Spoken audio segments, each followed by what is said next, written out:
hours before making a decision that would set him apart from nearly every member of his party, Mitch McConnell found himself facing a moment that would define his legacy as a pragmatic leader in challenging times. In an unexpected turn of events, just hours before he became the lone Republican senator to vote against the confirmation of ex-Representative Tulsi Gabbard as Donald Trump's Director of National Intelligence, McConnell took to the pages of a major Kentucky newspaper.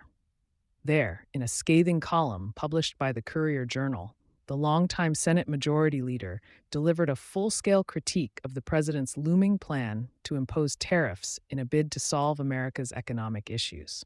Today, we're going to dive deeply into that story, exploring McConnell's decision, the context behind it, the economic repercussions he warned of, and what it all means for Kentucky and for America's future. McConnell's column opens with a crystalline assessment of the president's approach to economic policy. With the stark declaration, no matter our best intentions, tariffs are bad policy, he leaves no room for ambiguity about his stance.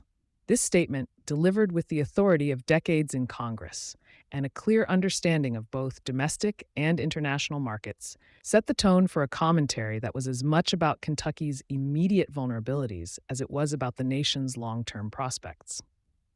To understand the full impact of his words, we need to consider the broader economic landscapes McConnell was addressing and the specific realities that many in Kentucky face. For decades, Kentucky has been a state intricately woven into the fabric of international trade. Its economy, characterized by a blend of traditional industries and modern manufacturing, relies heavily on a diverse network of export-oriented businesses. In McConnell's view, these industries, ranging from 75,000 family farms that cultivate crops for export markets to the hardworking Kentuckians who craft 95% of the world's bourbon, remain particularly vulnerable to the ripples caused by broad-based tariffs. The senator reminded his readers that the proposed tariffs could result in an average cost increase of up to $1,200 per year for an average Kentuckian, a burden that could hit hard in communities already grappling with economic uncertainty. In his detailed analysis, McConnell painted a vivid picture of Kentucky. He explained that more than 60% of the state's counties are home to at least one international business, be it industrial suppliers, auto manufacturers, or consumer goods producers, that depends on seamless global trade to support local employment. His concern was not limited to abstract economic theory or distant markets. It was personal, rooted in the daily lives of thousands of families who depend on this interconnected system. When he mentioned the auto industry, he evoked the reality that many Kentucky workers are employed in sectors where parts and finished products move across international borders, forming a supply chain that sustains local livelihoods and contributes significantly to the overall health of the Commonwealth's economy. McConnell's column was more than just a critique of the tariffs policy. It was a passionate plea for balance and reconsideration. He argued that while protecting American jobs and industries is a noble goal, the route chosen by the president, escalating trade wars by pitting the nation against its allies, would ultimately backfire. The senator made it abundantly clear that such measures, rather than safeguarding American workers, could lead to unintended consequences. In his eyes, the president's strategy was akin to a double-edged sword, one that might temporarily shield certain sectors, but at the risk of long-term economic harm. By using trade as a cudgel against international competitors, the policy could very well stifle the very innovation and collaboration upon which American prosperity has always depended. It's important to contextualize McConnell's decision within the political realities of the day. Just hours before delivering his written rebuke, he had taken a stand in the Senate by being the only Republican to vote against confirming Tulsi Gabbard to a top intelligence role. This unexpected vote was not made in isolation. It was part of a broader pattern of dissent that suggests McConnell was willing to challenge his own party's lines when confronted with issues that he believed, with every ounce of his political acumen, were detrimental to the nation's interests. In choosing to oppose the confirmation, he symbolically signaled that the welfare of the country and the economic well-being of its people were more important than maintaining a rigid partisan front. Mitch McConnell's history in the Senate is one of strategic maneuvering and, at times, fiercely partisan battles. Yet, what makes his latest column so compelling is the underlying message that economics cannot be divorced from politics. His words revealed a deep concern for how international policy decisions resonate right here at home. He took the opportunity to be candid about the risks the tariffs posed, stressing that any policy that aims to disrupt the global flow of goods must be carefully calibrated against its impact on both local industries and the broader fabric of American society. In his detailed assessment, McConnell meticulously broke down the potential repercussions of the tariffs. He warned that broad-based tariffs could lead to a cascade of retaliatory measures from America's trading partners, ultimately igniting a trade war that would reverberate beyond Kentucky's borders. His argument was simple yet powerful. By alienating our allies and provoking economic friction, the president's plan would contribute to rising costs for American consumers, disrupt supply chains, and potentially lead to significant job losses in sectors that have thrived because of international cooperation. The senator's words resonated with those who understand the intrinsic connection between a state like Kentucky and the global economy. For instance, the bourbon industry, a source of immense pride and economic activity in Kentucky, stands to suffer significantly from isolationist trade measures. Bourbon is not merely a drink. It's a cultural touchstone that symbolizes generations of craftsmanship and tradition. McConnell's column underscored that when tariffs inflate the cost of raw materials or disrupt distribution networks, the entire industry pays the price, and the effects trickle down to every worker involved in production, distribution, and sales. McConnell's cautionary message extended to the auto industry as well. In a state where many families rely on auto manufacturing-related jobs, the senator highlighted that the president's move could undermine an industry that imports crucial components from abroad. The global supply chain in automotive manufacturing is a finely tuned system. Any disruption can result in reduced competitiveness and lower overall productivity. It is this delicate balance between protecting domestic industries through regulation and benefiting from the efficiencies of free trade that forms the crux of McConnell's argument. Throughout his column, McConnell did not shy away from referencing hard facts and hard-hitting statistics to bolster his case. He pointed out that one estimate suggested the president's tariffs might cost the average Kentuckian up to $1,200 a year. Although this figure might seem modest in isolation, when multiplied by thousands of households, it represents a significant economic burden. The senator's careful calculation served to drive home the point that even seemingly small changes in national policy can have outsized effects on local communities. There was an additional layer to McConnell's narrative that extended far beyond economics. It was about values and the preservation of a way of life. Kentucky is not just a state defined by its industries. It is a community built on the principles of hard work, family traditions, and a forward-looking vision for the future.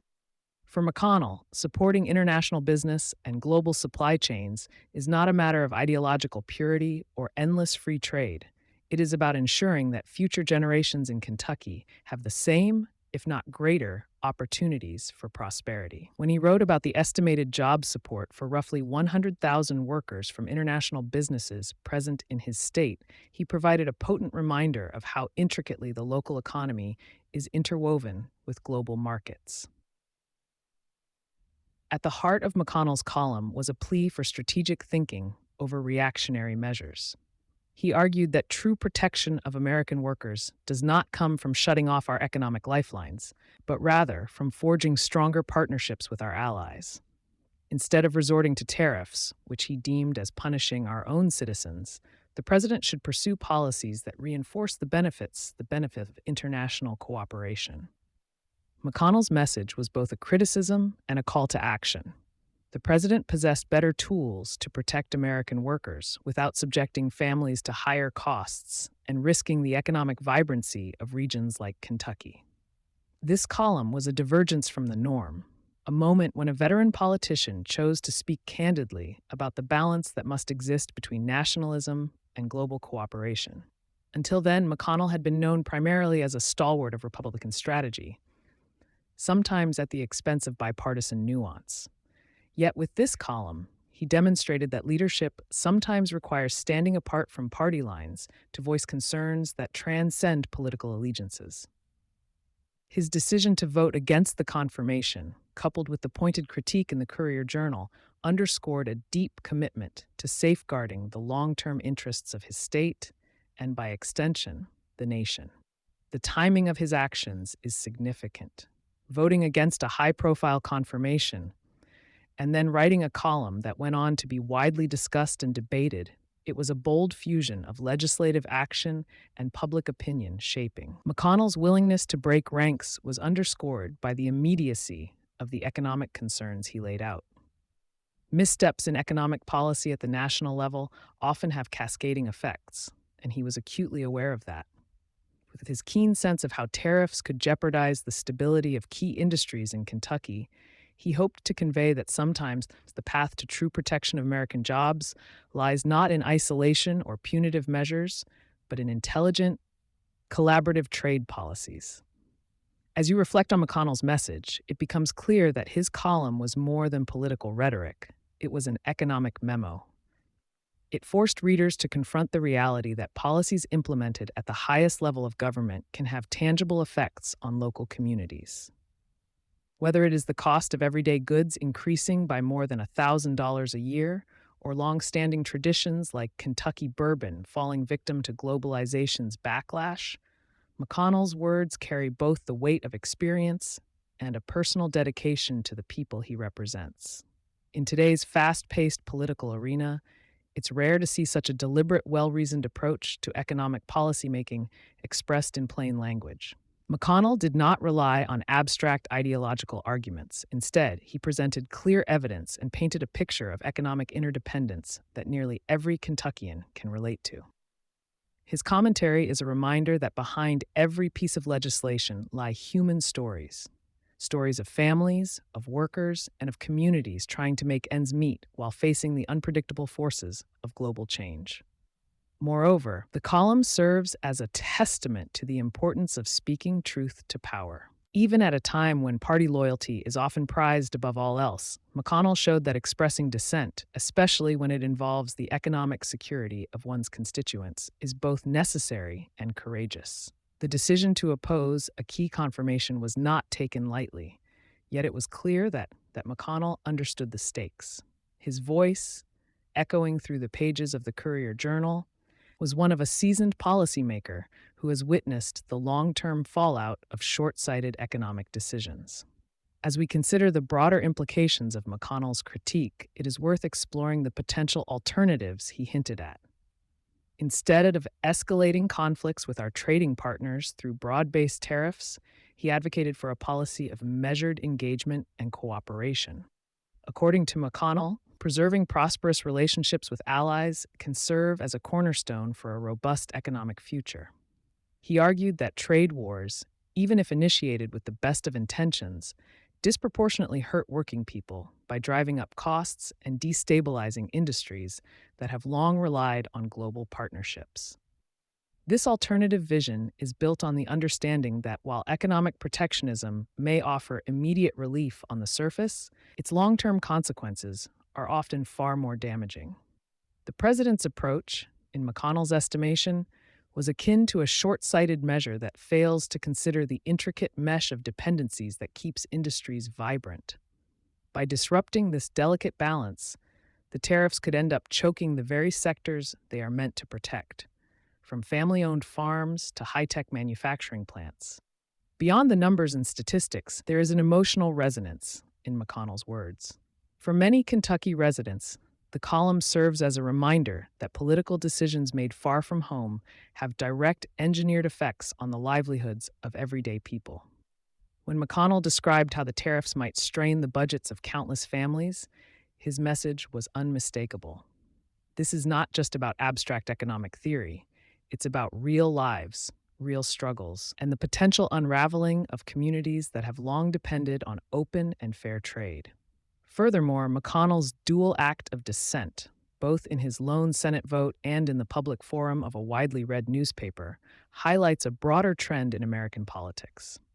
In a time when partisanship often dictates policy decisions, his willingness to buck the trend and advocate for what he believed was right for Kentucky underscores an essential truth. Effective leadership sometimes means putting principles above party lines. His actions remind us that the most difficult decisions are often those that come with the highest personal and political risks.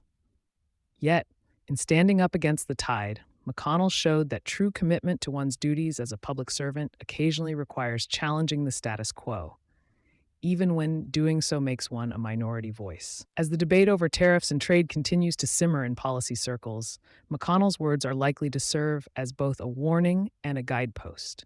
His column forces us to question whether short-term gains can justify long-term losses, and whether the pursuit of protectionist policies may inadvertently set in motion a chain reaction that undermines the economic security of entire communities.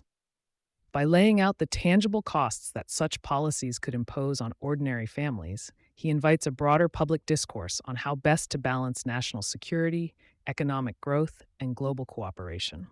Reflecting on this journey, one cannot help but admire the clarity and conviction with which McConnell articulated his concerns. His message was unambiguous. Economic policy is not a game of winners and losers dictated solely by ideology.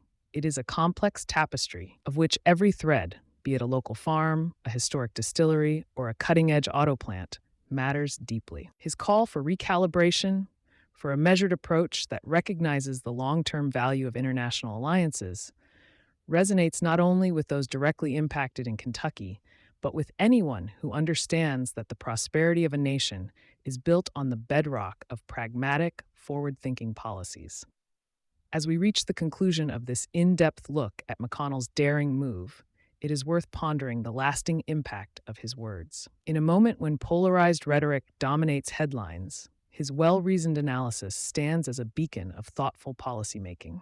He challenges us to envision a future where American leadership is defined not by abrupt policy shifts or isolated acts of defiance, but by a commitment to steady, carefully considered actions that protect the economic interests of all citizens. Mitch McConnell's column serves as a rallying cry for those who believe that progress and stability go hand in hand.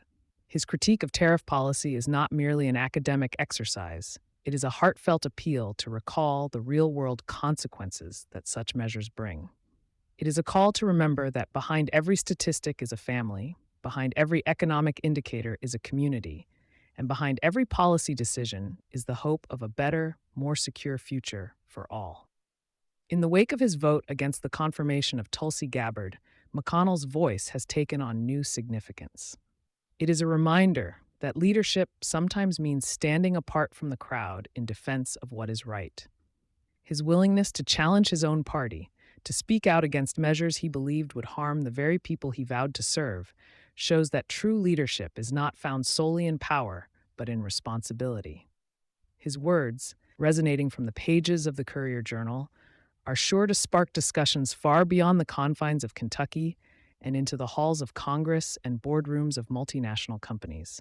As American industries and workers brace for the potential impact of tariffs, McConnell's message is clear. Economic protection must be pursued with wisdom and foresight, not